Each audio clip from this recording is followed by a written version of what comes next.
name is Bailey Steindale. This is Art by Bailey. Today I am using a framed oil painting and turning it into a custom abstract acrylic painting. This painting was originally by Luella Johnson. The canvas is 16 by 20 inches. There's a price sticker that was originally purchased for $75.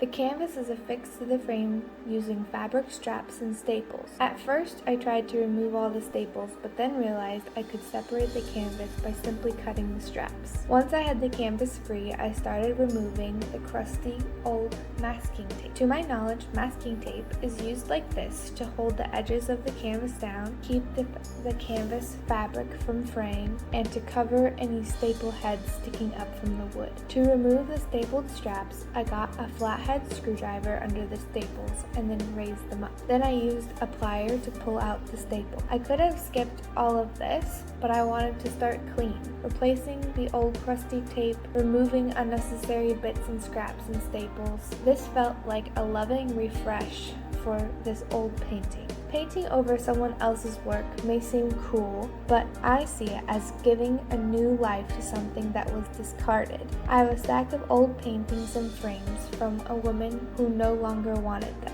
Now I am using them for a new purpose and honoring their past as well. When I apply the Artisani Sandstone paint, the texture still reads on the canvas. I used a large brush and layered the paint on thick to block out the colors from the original painting. I mirrored the texture below by making swishy strokes, nothing too precise. I let the first layer of sandstone dry completely, then did another layer, following the same large random swishy strokes. Here you can see how much texture I have still as I rotate the canvas in the light. Then once the second coat of sandstone is dry, I started planning the geometric design while referencing the pillow. Since I know the canvas is 16 by 20, I decided to make a little grid to use as a base. I mark little lines or dots at 4-inch increments horizontally, then vertically. This helps me visualize a pattern and will support me in making more precise angles. To make the lines for this design, I use thin washi tape. This is similar to masking tape, but only a 1/4 inch width. Washi tape is made to be gentle tape used for paper crafts, so it was a little challenging to work with on a glossy and textured canvas. I started the pattern by dividing the canvas with one 8-inch section in the middle and two 4-inch sections on either side.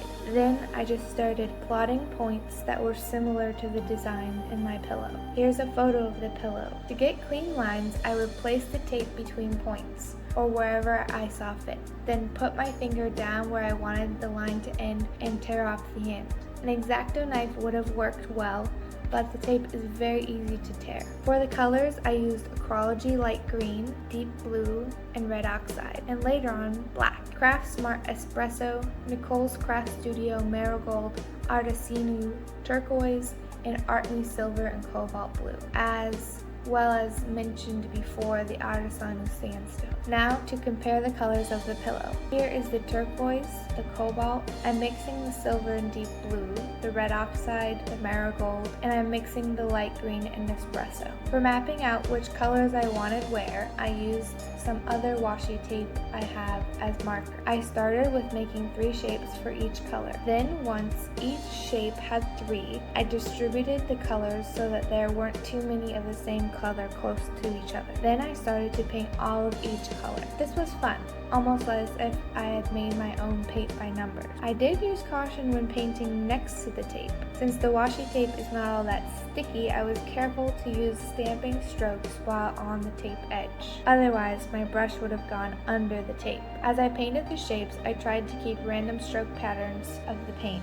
That way the texture beneath did not compete. Once I finished filling in the shapes, I pulled up the washi tape while the paint was still wet. I did this so that the paint did not dry to the tape. If I had waited, it is likely that the lines would have been more jagged. Finally, I touched up the shapes and the lines with a little of the sandstone and signed it in black. Before I put the canvas back in the frame, I gave it some love by using a rag and giving it a quick dust. Then used a staining technique with a rag dipped in water, and a little of the espresso paint. This mostly just softens the look of the nicks and scratches. The wood is thirsty in these exposed areas, so a little diluted paint is all that it really needs to look fresher. Then it was time to reaffix the painting to the frame. I used the same technique that the original had used. I left this little blooper in. It made me laugh, so hopefully it does you as well. I found some ribbon and opened up my stapler, then cut little strips of ribbon to put 2 staples in the canvas frame and 2 in the decorative frame, finally folding over the tail and putting in 1 more staple. Here is the finished painting. Let's see if the inspiration compared to it. Not an exact match, but that is fine by me. This is what it looks like displayed in the room. This piece is custom for my home. If you would like to commission me to paint something custom for you, visit my website. See the description box below for the link. I hope you've enjoyed this video. God bless.